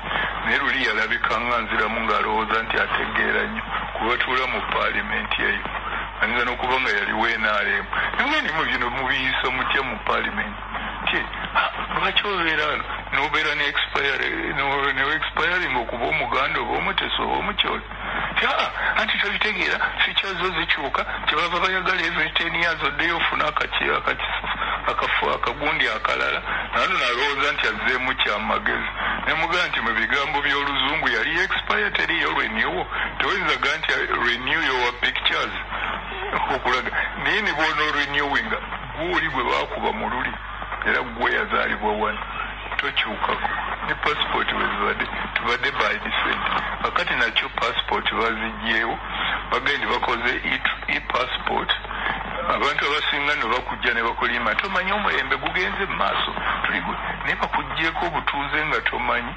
e-passport eri East Africa teri Uganda n'olwekyo era tokyali muki mu Uganda oli mu East Africa naye omanyi ekyo ekyakabi okubeera ne gundi acquired citizenship bujja omukulembeze omujagujagu ayinza okugaba Rwanda eyo n'awalala n'abawa endagamuntu abo ne bajja wano era ne bavootinga n'ettaka lyo ne balitwala kubanga batuuze ate bw'oligenda okuyomba ono ebboda emu gy'osobola okulwanirira nti ekulwanirire nga munannyini kitundu nti banzibako ettaka lyange ye UN ekola ku indigenous akati gwe tokyali indigenous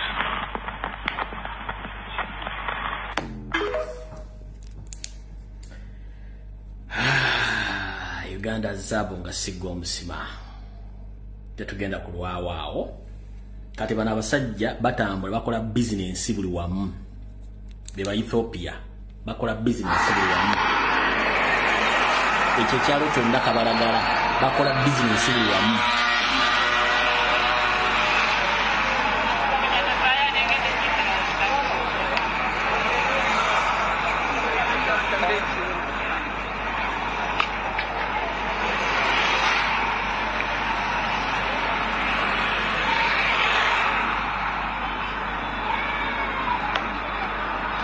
ezo na bizinesi z'abagwira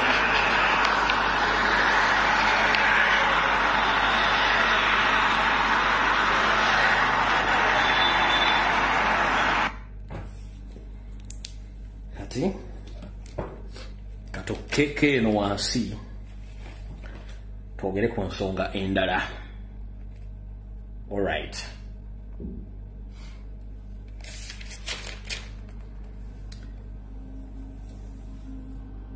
Njagala mumpulirize bulungi nnyo. Kansula n'omukulembeze Robert Kyagulanyi Ssentamu atuuse bulungi. Njagala muwandiike ebigambo bino bye ngenda okwogera olwaleero. Buli omu bikukke mu vi obiwulire bulungi nnyo. Kavudde kwanjula katandise. Ambalamusizzaako mwenna bannankyukakyuka kansula nti buli bulungi. Mujje balako gye mutuusaako engalo. mwe bali kulwana ntalo za ggwanga era mwe bali butaggwamu maanyi manya abamu mugira muggwamu amaanyi naye tetusobola kuleka ggwanga lyaffe bagira dditwala manyi bingi ebisoomozebwa bacomedians bangi abali mbyobufuzi okuvuma kufuusa okuvuma okutyobola kufuusa okutyoboola ku mitimbagano naye ekyo si kyekizibu kyaffe kubafe nga babe nabyabufuzi tubimanyi naye wali okulera okolombeso wano nabagamba nti nze sina mukwano gwange munnabyabufuzi kubanga mmanyi nti osava abantu wa muweereza mpeereza services embanjagadde that is it era jala bategeeza nolwemu mpulira bulungi nnyo mu byobufuzi mu nsi yonna tubikozesa okufuna abantu abagenda okutula mu ofiisi abo okukozesa ssente z'obuwoomusolo okutuwa service nga babeesinga ku ssente zaffe mu byobufuzi ebiri ku mutendera gw'ensi yonna tebajja kugamba nti waliwo omuntu gwe bayita senior politician taliyo no mu byobufuzi omuntu yenna asobola okukola kyalina okukola n'omuntu omukulu kyalina okukola omwana omuto asobola okukikola nga tugoberedde ssemateeka w'eggwanga munnabyabufuzi teriyo siweta senior politician busimanya alina experience. There is no experience in politics and you don't have senior politicians. No. Anyone from anywhere can come and take over the office and deliver services. Nchiddamu tetulina ba senior politicians mbusimanyi nze ndiki no as long as nti amateeka wegali anyone can deliver. Waliwo ensi bagiyita Madagascar. Waliwo omusajja ali mukubi wa bidongo DJ nga bwolaba Shil. Yagenda okulaba ng'ebyobufuzi mu ggwanga bitambula bubi. Shil n'afuukira bannabyabufuzi zike. Shil we Madagascar bamuyitanga Mark Ravamanana. Abaludde mu politics mumanyi kalujagadde ba example. DJ Mark Ravamanana wa Madagascar, if I'm not mistaken, yali DJ nga mukubi wa bidongo. Yavayo na challenge ga politician bonna erogendo kakananga yabagenda mu kalulu n'abakalulu. N'akyusa ensi eyo. Bamwita Mark Ravamanana, if I'm not mistaken. Baguno omuto gulimu history mungi nnyo. Can't let nobody ajana gamba mbu someone don't have experience. Simanyi he was a musician. Simanyi that what. No, anyone can use the law to liberate the country. That's what we are fighting for. Anyone who can liberate that nation from anywhere as long as he's a citizen of the country. So, teri mbu senior politician, simanyi manyi byobufuzi, teri experience mu byabufuzi.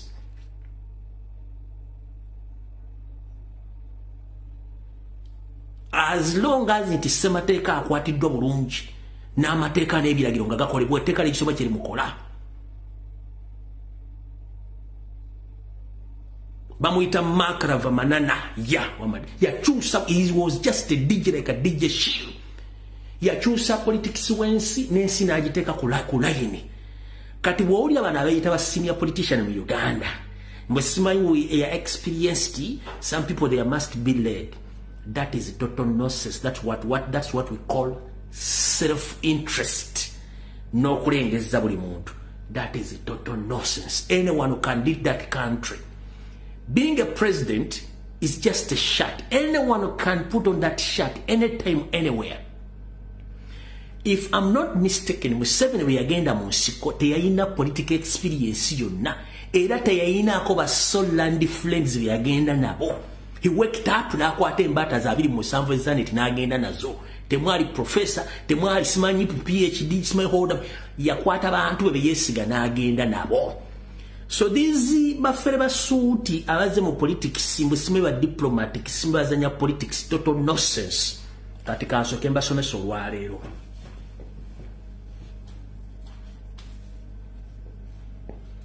Ekizibu kya Uganda bakiyita Museveni. Bana basigadde bonna mpulunguse tusobozese sula nezigonda. So bw'oli omuntu ng'azze mu suit ali mu suit asibye tie. Amwamanga the experienced politicians, we need the experience. Experience doesn't apply anywhere when you are acting like a kid. Omanyirivu ng'okola ebintu by'ekyanda ekito, you are becoming a stumbling block mu change. Politics are in B. Where peace fails, force applies. Emirembe wejigana amanyi gakozesebwawo. Politics are in where peace fails, force applies. Museveni yaje nesimba okuba nanyoka n'ebirevu yagamba no kaluba kabbe kangene nkozesa force. So bola omuntu nga yambadde omufiri suit yambadde suit, for us we are diplomats. We don't come and fight in the parliament. We are so experienced. We are going to teach people. Go and teach your mother and your grandkids. Totuwuli abutabe tuyinza kufuna buyinza. Okitegedde bulungi nnyo? Totuwuli abutuyinza kufuna buyinza nga naye bwakulema. Kale kansooke mbabuulire ebintu. Nzize ebbanga ngamba buulira. Ebintu nembiraba ne musirika. Mfunye rivalry okuva mu side abayita experienced politicians nga tebaagala kulya kulunye ne bayita lumbuye kubanga mbamanyi from in and out. Bano si bannabyabufuzi. These are job seekers. Abafuna sente okuva mu government tebaagala kuvaawo. Mr. President Kansulent kanukono ku video ko olyo jakasangayo. Monna Uganda semateeka wa Uganda akuweddembe okusala omulonzi kigoyagala akugolonde era kulembere. Era semateeka wa Uganda akuweddembe okujjayo omukulembeze yenna atakutuusizza kye wamusindika kola. Ekyo mukitegere bulungi. Ekirala. Omukulembeze yenna abeera muweerezaawo si ye bosi wo. Nakano kankafundikire nako. Munnabyabufuzi yenna ajja n'agamba nti I have my people. My friend, mu politics toyina bantu. You have your wife and your kid. Or your kids or your children. You don't own anyone in politics. You own your wife, your kids, your house, and your 2 balls. As simple as that in Chidam. Any politician who comes out and brags around that I have my people in such area, I'm the governor. You don't own anyone. Toyina muntu goyinako buyinza. Obuyinza bwo bulina ku mukazi wo, abaana bo, n'amakaago n'obulima waabo obu bubiri. Bana balonzi bakama abo. Teri muntu owninga muntu munnabyabufuzi. No one. Unless nga constitution mugisoma mugifudde. Nze ntwala wano abantu bamanyi era nze nekyenjagala kyensalawo nowhere sebo. Owuninga bulamu bwo, mukazi wo, baana bo, makaago n'obulima waabo obu bubiri. Bobanga ogamba nti owuninga ekitundu gundi n'abalonzi ba owuninga n'ekitundu ki owuninga, lwaki ogenda noweesimbawo ne bakuwa kadi ne weesimbawo bakulonde? Wandibadde okera kumanya oga nti nze uno bannange temutegana mulonde nze. Ogenda nayo wandiisa n'okuba kampeyini ne bakwesimbako ne balangirira ni awangudde.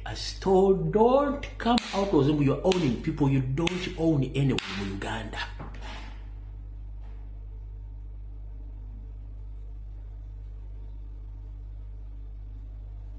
Tolina muntu go owninga. Ebintu mbadde muzemu kola emyaka gyonna mbu owning nze senkagale waawo nasimeze nkasekagale ogenda okagale wannyo kuba ku bijja byajjajjaawo. Mu Uganda bannayuganda balina ssemateeka abafuga era balina obuyinza obujjayo omukulembeze obuteekayo omukulembeze. Ofuga makaago, mukazi wo, n'abaana bo, nakalyankokoko. As simple as that. Temuddamu kumanyira bantu. Mukiwudde bulungi nnyo? Tugenda mu maaso.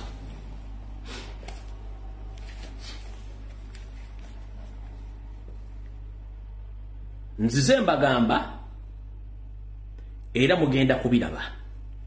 Nakano muli mukasale nga mukazanyira abantu.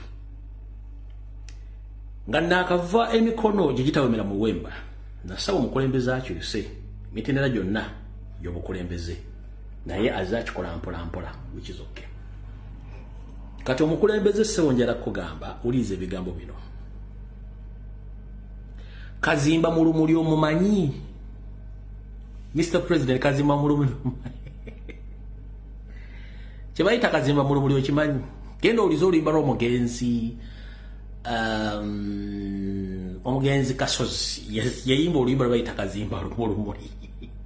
kati sebo mukulembeze wange abasajja bali mu kuzimbira munda mu kibiina kya NUP mu kuzimbira munda muno bali mu kuzimba structures okuva ku LC1 LC2 LC3 LC5 ku national level bazimbira munda bazimba structures nenga bazimba structures ezo bazikola nkyene waggulu obalemesezza kati baagala okuzimba bazimbe structures batuuke okugenda mu delegates conference nga bakozesa sente za state okuba nti bajja kukubirawo akalulu mu delegates conference bo bayiseewo ekintu kyabwe bakuggyemu bateekewo bo gwe baagala bwe kinaaba kiganye balyoke bakole breakaway oba kyetuyita sabotage good enough live example mwazirabyeko ekisigenda kuddayo sawa omukulembeze abantu bano wammanga bali mu kuzimbira mu kibiina bazimba structures from LC1 mpaka ku national levels abantu bano bebamu bali mu kibiina basooka nga bakyali mu masettendekero okuli Makerere University bajjanga aba Younger Democrats oba aba UID ne bamala ne bafuuka aba Democratic Party naye nga ne mu UID bakyalinayo omukono mu DP ne bakola mu kibayita DP block era nayo ekyaliyo abantu be bamu ne bajja ne bakola Ssuubi be bavaawo ne bakola walk to work be bavaawo ne bakola G7 bantu bamu kati bali mu ffe bakola mu G20 gye twajja ne tulwanyisa nti tukuba G20 omutwe ne basooka baguzaayo the same people right now bali mu kuzimbira munda mpola nga balina ekigendererwa ekyo kusindiikiriza oba okusaanyawo ekibiina naye okalya ogunywanga n'ogufujja oba okalya kakaddadda bwe kiba kitegeeza kutandika kukola live ku makyano olw'eggulu nga nkupa basajja mmwe ngenda bakuba tukooyo okulemesa enkyukakyuka first and foremost abantu bano kambasoma amanya n'abalala bajja kwejjayo asooka Mr. President Robert Kyagulanyi Ssentamu mukama we kankutegeeza abantu bano zomanyi bembegera kati ng'omusiza Buleswa Mathias Mpuuga Nsamba ye director wa firimu eyo Muwanga Kivumbi ye scripture writer Segona ye muteesiteesi Abedi Bwanika ye Ssekamwa Matia Luwanga Bwanika ye mukunzi era ye munoonyi w'ensimbi Kakembo Mbwatekamwa ow'Entebbe municipality ono ye Kalabalaba n'abalala kati bano bo already ekintu kino bakikola bakirimu menya amanya ameka kuliko Mathias Mpuuga Nsamba Muwanga Kivumbi Segona Abedi Bwanika Matia Luwanga Bwanika kuliko Kakembo Mbwatekamwa owa Ntebbe municipality abantu bano bonna babadde mbyobufuzi okumala ebbanga ddene era beyita ba senior politicians naye omulimu gwabwe gubadde gwa kuzannyiranga Museveni defense ng'era golikipa n'abatategedde ku missoni zaabwe bagenda okulaba nga beekuba ggoolo mbamagwayi aba Man U kati bano mu Nuupu bazze kujja kukola ggoolo ya Maradona gye yakuba mu 1996 gye yakuba Bungereza gye bayita golden omukono Maradona gwe yakuba ogw'omupiira n'enywayo kati balina omupiira gwe baagala otuzannya ogw'okwekuba ggoolo abasajja bano naye ekisinga okunkwasa ennyako ku basajja bano kikino wano wammanga bakuliridde emyaka naye tekuliwo yeetaddewo kye tuyita pure struggle resistance eva basetingawo ebintu byabwe ne basasulwa ne kikomaawo bannayuganda ne basigala nga bali mu suspense kati ekintu kye bagezaako okukola bagezezaako okuyita mu buli ango bakusuule bakulabise naye bakyalemeddwa kati balina kuzannyira mu structures zino ze bagenda okuzimba nga bakozesa taxpayers money kubaabawa okuba nti bagenda tandika okukuba directly nga bakola ebintu bino naye njagala kusooka babuuza bataata baganda bange mwenna amanya g'ensomye basajja bano bali mu parliament naye nga kubona tekuli alina kifo kinene mu parliament oba shadow minister oba shadow what no until Robert Kyagulanyi Ssentamu came with nope abali bafuuka ba leader of opposition abali bafuuka ba minister bafunye buli kimu kye baagala so as we speak right now kiki baagala kubanga abadde byobufuzi nga tebalina kifo kyonna mu parliament nga bwe bali omusajja zze n'abagamba katukwatire wamu tukole ekintu kino tukiguse nebo bakulaga balina kalika individualism ne kaspiritualism nti for us we are more experienced. There is no experience in politics as long as we follow the law and order. Leadership is just a mere shirt. Any person can put on that shirt as long as he is ready to deliver the service to Ugandans. There is no big deal being a president, being a leader. No. Anyone who can become a leader as long as he or she follows the laws of the country of Uganda. Sigo sasula omusolo. Sigo lisabana Uganda. Sigo basasulia school fees. Mulimu is to supervise and to deliver the services, as simple as that. So when you come out, nina abantu, nina experience, wakali experience, ngabo wajikozesa ddi to liberate that nation. Ngabo wakozesa ddi experience yo to liberate that nation. That's the reason as to why Democratic Party, my mother party, he had been there in existence almost imyaka jigenda 50. Yagatefugangako ate izo butafuga kubanga bo babadde ku kiri kikwate twambala amasuti tulawo mirembe mali ya juddene mu mukama tebalowooza ko as a option.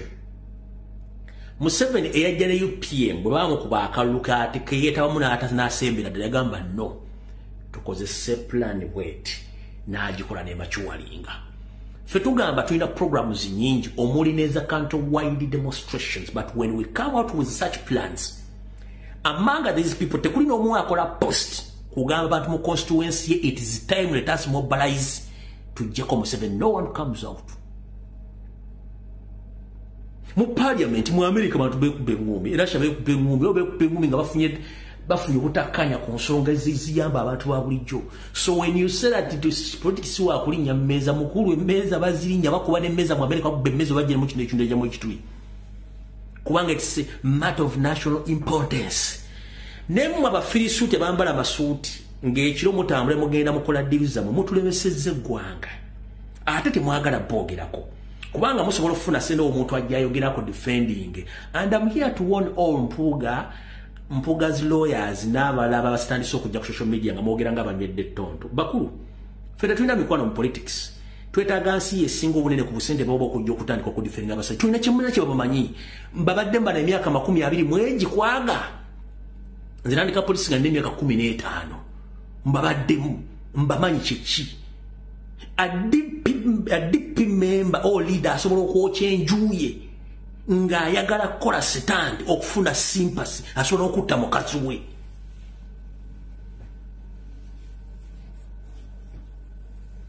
I don't tolerate nonsense, man. So if you want to blame me, kubanga I've exposed these people, go slow. Njakwaya.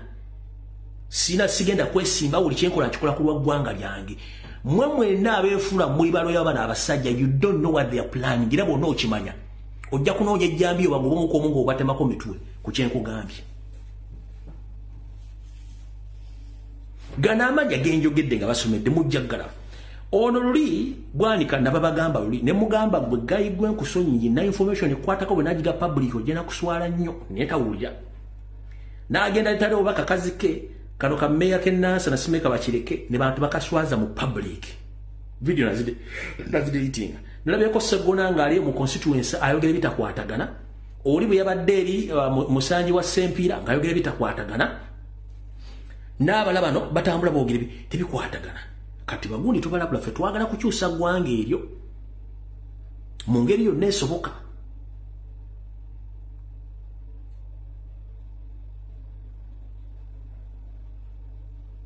Abantu bakoye okubeera mu diaspora, abantu bakoye okuyisibwa mu mbeera embi.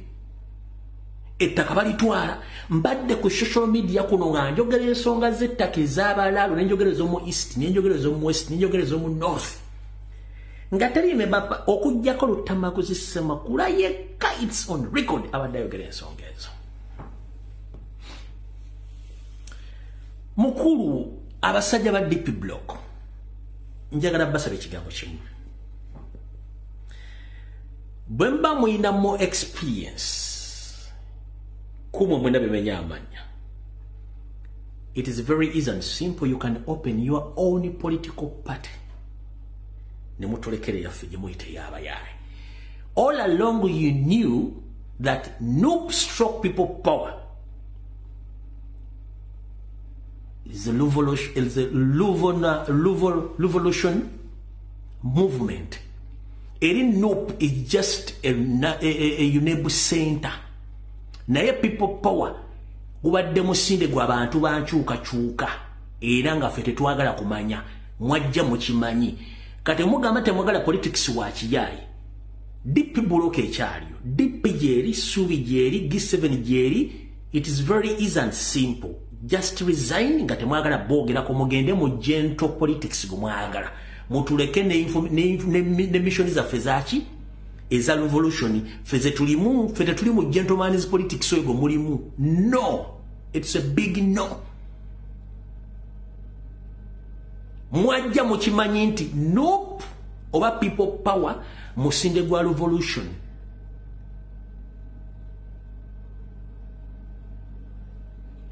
Bondi so muyembe nja kulisa omuyembe. Bwebera ngumi tujja kwekuba engumi. Kwa tugezezako buli ekisoboka. Kiganye. Kati mbagambe western side of the country tebalonda yo mukulembeza atali Museveni. Kimanyi kidomba temu kimanyi kibagambi leero. Okitegera nkibagambi leero. Katosobola kudiringana musajja nga ye ekitundu party nambe yeggwanga tebalonda yo muntu mulala atali Museveni. Nze mujja kompito mubi. Naye information ejja kuvaayo nga tukyasula kunoonya lumbuye nze nga nsirisa embalabulabi. Muganda ngenda kusaba sagala kulwana nammwe nakulwana ba comrade bamba. Tulude mu struggle banga den. Kyo defending atokimanyi ne kyoliko tokimanyi. Mbadde abasajja bane emyaka 30 mbamanyi. Twabakubanga n'emigo tubakuba n'engumi. Tubamanyi kati goboja no defending atyotamanyi bana abantu balina hidden agenda zotamanyi.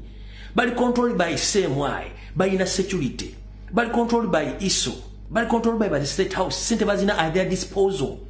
And I'm here to warn. BBS Telefaina, engwaya mwerimu kwe yambadde.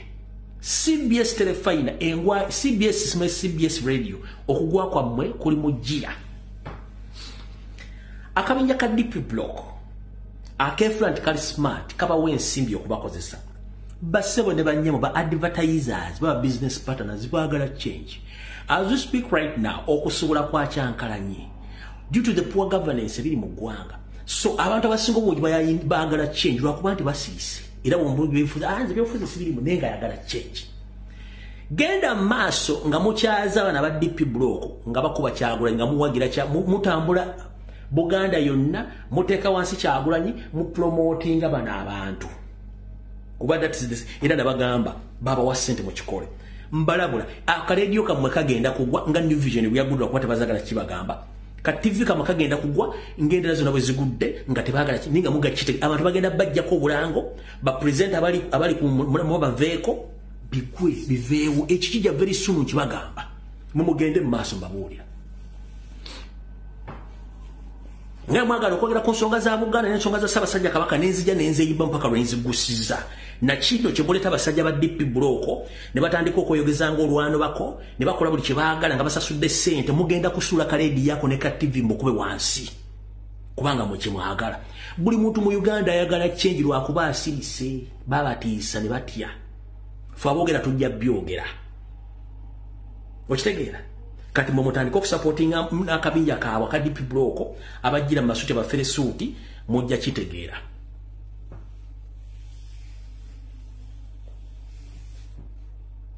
Abantu bali mukulu bantu bali munsi batandise emmomboze mbadde njogera ensonga z'ettaka wano ez'abalala okwetoola eggwanga lyonna nga buli MP asirise katiba n'abasajja okumanya bayaaye.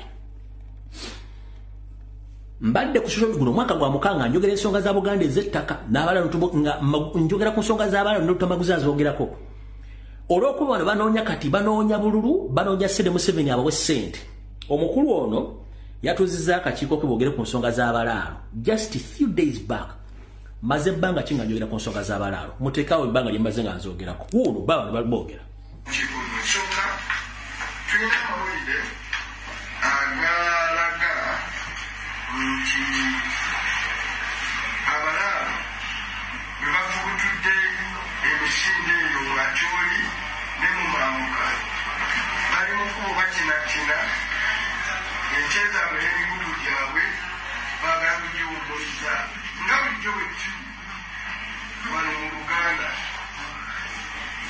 N'olwekyo twagala okubiriza abantu ba Buganda bonna gye bali mu bitundu bakansala batyamani b'ebyalo abamadistrict n'abamagombolola n'ababi ba Kabaka amaaso bagase batunule nkaliriza okukakasa bwe balabira ku bampembe bano nga batinatina bajjaawo nga baabayitamu nga bagenda balala tibabanyiga nga bali kusemagendo naye babalabira nga betikula emigugu nga batuwummuza mu disitulikiti za Buganda batuyite mangu nnyo batukulira amasimu tujje tubeerewo wadde tumaze ebbanga nga Buganda ye Uganda eyawamu.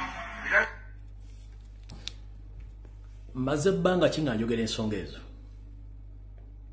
ne mbabulira n'ebitundu abasajja gye batutte ettaka lyonna katono mbu yakajja okuba baagala ssente bagenda mu kalulu. Museveni abayitaga Muwanga Kivumbi and Buganda caucus don't talk about Balaalo. Come. The dust on table, I give you money, you keep quiet.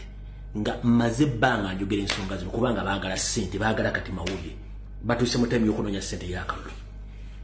Sijja nemba information nga teri wero search nga teriko information ntuufu nzija nenjiba katonda bano bakazuuka maze emyaka nga twogera ensonga zino bonna nga basirisa olwayagala nga lyagirabye jjo onayagala kuŋŋamba bakoledde ka press conference mu parliament yalabye ensonga zino mbadde maze ebbanga njogera ensonga za Buganda Kabaka baamuwa obutwa embuga za Buganda zonna bazisaanyizaawo buli omu basirise kati balinze Ssaabajja beebuzaabuza bene basajja mbagamba bemuwolereza mbaga bakomredi sagala mugwe mu mbi zaffe situwagala tuyomberwa abantu abo nze mbasa bulungi okwewala entalo za wano bagundi mu basajja mmwe muve mu kibiina mugende mukole ebiine bye kuba mulina experience ngera soka kubuuza mwe ba senior politicians abalina experience what led you down to open your own political parties? Kiki ekyabalemesa okugulawo political parties ezammwe eziri clean and gentle ne muva mu z'abayaaye? Mulina guts, mulina ssente, mulina buli kimu. Please, bwebanga nupu y'abayaaye era nga temwagala politics w'abayaaye, kampuni registering ebibiina eri open, mugende mu registering ekibiina ekyammwe mubeereyo nga muzannya politics wamu omulongoofu. Tujja kuzannya owaffe revolution as simple as that. Ukitegedde bulungi no kati gwali eyo buloga wa nupu nga bakuwadde jjajja tosobola kunkuba ku nsonga za DP buloko bano mbamanyi from A up to Z nwanyira bebbanga lyonna tolawooza okuba nolano ku social media ndabiro nwanyira bebbanga lyonna kati gwe kibali mu kuzimba tokimanyi naye okwate simba nange ate simanyi tuleme kulaba makulu ani mukulu wano wala omukulu akulira essabu gomanche bakola nga tonna bawolezi babuuze tubanjiza ba comrades emyaka gyonna bagenda kibuukirano dujuzi bakikomya luddawa era Ssenyonyi byadde agenda okuwaaba ne sekutale gye ne sekutale babadde ludda babadde tebaliiwo tebagenzeeyo tuba twogera ensonga z'ettaka mu Uganda ez'abalawo nga teboogera tebaliiwo tubadde tulwanga demonstrations ziwano across the world nga Tekuruwadde posting and 3 political policies and nobody. Tewali ayogera. Kati mbabuulidde amanya nga bamenyedde. Mugawulidde bulungi nnyo. Gwe wagenda okuva entawe bagenda okuleeta ttagali naye nze mbagamba. obutafuna kuyomba na buli kimu bambi tubasaba mugulewo ekibiina ekipya mugende muzanye politics wamu aba gentleman n'abalina experience fiba amateur mutuleke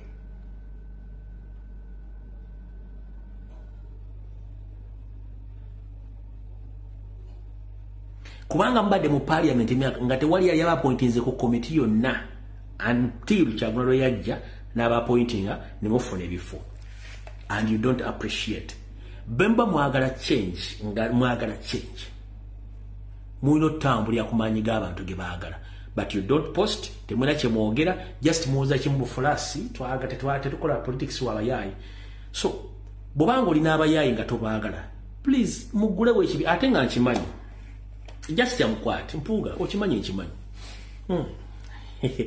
wano njagadde kunaza kwa information inanyi bagamba muninde enjirina yonna okuva mu seemu ayingirina ekwata ku baabo bonna bonna sere gye bazijja bikibagenda okukola waliwo ekibiina kye basooka okwagala okufuna nakibalemesa kati waliwo ekira kye bafumba abagenzi bajja kireeta very soon bajja kireeta mujja kiraba nenabawo eri basiri mujja kiraba bana kye bafumba so Blake Aweri git 20 nayo mweri bakweri abageza okwagala okuddayo advance bagala basajja bayinza otutumeka ate baalya ssente naye nga bakimanyi bulungi nnyo naye nga mujja kiraba nze bablaza bagamba sigenda kulwana nammwe nze nja kujja nga nkole videos mumuwolereze naye bwe munaakizuula nti muli ku basajja bakyamu essimu yo gijjangako n'ogiteeka mu nsawo n'ozinga obulimaabwo n'okuma essigiri n'oyota mpaka situtuusa struggle nga toddemu kulwekaana nekigambo mu struggle musirikiranga ddala ng'abalongoosi bano bamanyi gwe ngusomedde kuva mu UID nga bali Makerere ne bajja ne bayingira DP ne bajja ne bayingira DP block ne bajja ne bakola Suubi ne bajja ne bakola G7 ne bajja ne bakola Wokutuwaka owulira ne bajja ne balwana ate kyembadde nebidde kikino newankubadde omusajja oli saamwagala Mawobe yatugambire openly yagamba you think I'm suffering for nothing. Nope, you will see those boys, you will see those people. They are going to destabilize each and everything. You think I'm joking? They have been disturbing DP. Now you wait, they are going to sabotage each and everything. That was Robert Mao video jeziri. Yabaga mujja balaba mujja batege. Oyali Robert Mao ngatana kitu na mwena. Yabaga mujja balaba. Byali gabya Robert Mao si byange. Nzene bya nalimbe bagambi. Robert Mao bagambi mubadde muloza mugenda balaba abo temana kibagaliza nsi yakibagambirawo. Genda video Robert Mao bateriyo jeri ku social media wako ku YouTube jagisangayo nga bagamba. Muloza bale batawanyaza nze kabagenda kujja mugenda bagenda kuwatawanya buli kimba kiyiwe. Ekizibu ky'abasajja bano ekisooka kiriwo ekiti 1 bamanyi nti bamanyi naye nga tebamanyi ekyokoyo bamanyi baasoma naye tebaayiga ekyokusatu ekisinga obukulu balowooza nti bwe baali bamanyidde ebyobufuzi biri nga beboogera ku TV ku radio na buli wamu Uganda weekyali ekyo kyasinza obbaleetera obuzibu nti buli muntu yina kati asobola okukwata essimu ye nayogera ekigambo ky'ebyobufuzi ye kyeyandibadde ayogera kati ekyo kibali obwongo bebuuza who are these people, who are these boys, batuyita n'aba boys kubanga bafuna ssente mu bufere bwabwe ebyobufuzi bafere suuti ne bazimba zi mansions ne bazimba za arcade kati balowooza ffe boogera tuli baguba that's why batuyita bagundi batuyita ba hooligans. No, we are not hooligans. Once you were hooligans and I know and it's on record namwe mwali ba hooligans mu UID ekyo nkirinako n'obujulizi.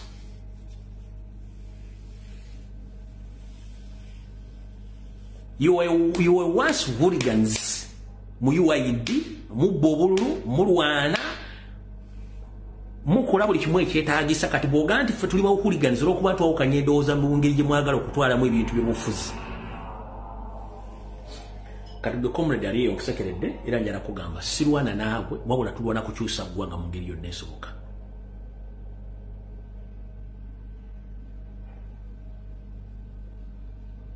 Okitegere muganda wange sirwana naawe. Defend your bosses according to what they do. Kubanga tomanyi kye bakola. kitegedde siri wano kusanyusa buli omu ndiwo okubategeeza kimutamanyi ekigenda okujja ate ng'olwedde kiri mu kutambula abasajja bali mu kuzimba structure baagala kukuba Kyagulanyi kuyuza kibiina kino era nabo duration tuva kati kutuuka mu gw'omukaaga omugw'omuna kuba balina okwejjayo okutandika okupreparinga constituency zaabwe okwesimba okuyita mu bumyufu ki byonna birina okujja within that period mujja kuwulira kimujja galumbi omusajja abyogera nze nga ndi eno kuba nze sina kyenjagala nwanirira eggwanga lyange sina kifo kyenjagala nze singa eggwanga likyuka nga service ziteekwa ku bantu babajagaza ati sina kyenjagala no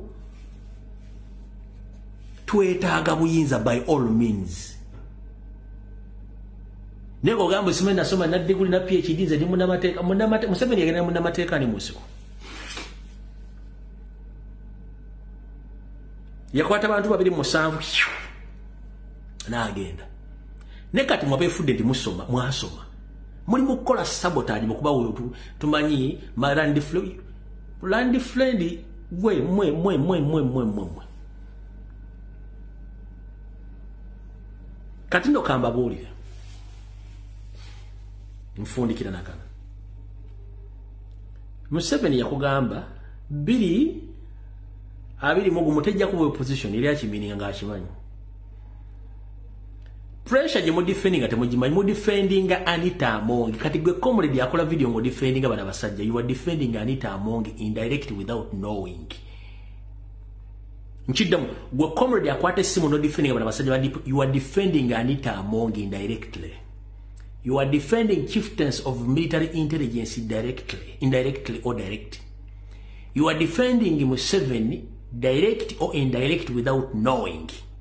You are defending Wasanya Charles Mayiga indirect or direct without knowing because are the forces behind those so-called politicians or experienced politicians. And you know who is backing all those organizations. It is Museveni. So comrade, you are defending Anita Amongi indirect or direct without knowing. You are directing chieftains of military intelligence knowing or without knowing. You are defending Museveni in Nope without knowing that you are defending him.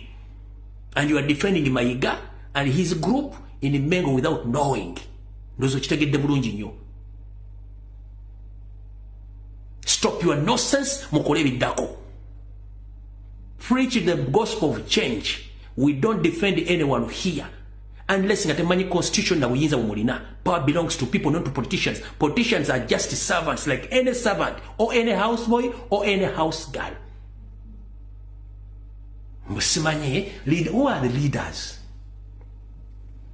These are job seekers. Mukawa bankumi tusinkane ku Rocktown sawa busy.